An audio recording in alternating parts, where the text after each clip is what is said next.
Ako po si Lorby Gasmen Bringas, 14 years na po bilang nani. Time management lang para po magawa ang mga dapat gawin at responsibilidad bilang isang estudyante at bilang isang nani. Hello everyone! Hello ICSA! Hello world! Ako po si Lorby Gasmen Bringas, 14 years na po bilang nani. Nag-abroad po ako dahil sa hirap ng buhay para matustusan ko po ang pangangailangan ng aking anak lalo na sa kanilang pag-aaral. Bilang isang single mother, gusto ko pong makatapos ang aking dalawang anak.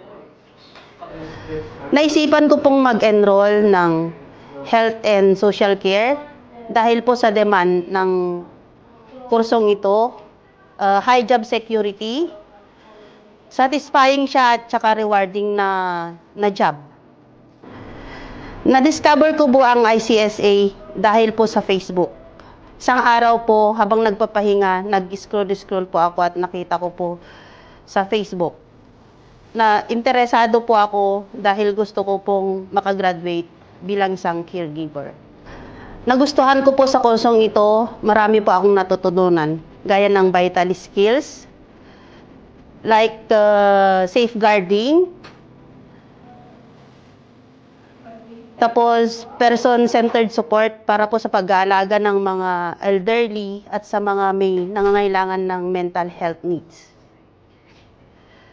Kay Sir Mark, nagustuhan ko po sa kanya, ginagawa niya po yung pagtuturo na hindi po siya komplikado. At saka ang pag-aaral po namin ay parang fun lang siya. Masaya siya pero may natututunan kami lalo na sa mga araw-araw na activities. Sa aking mga classmates, na-develop ko din yung magandang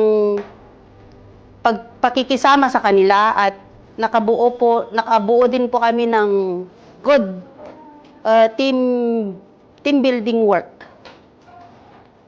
Nababalance ko po ang aking mga home assignments, kagaya ng module, sa time management din.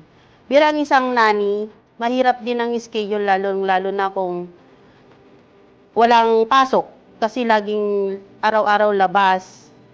Kaya time management lang para po magawa ang mga dapat gawin at responsibilidad bilang isang estudyante at bilang isang nani.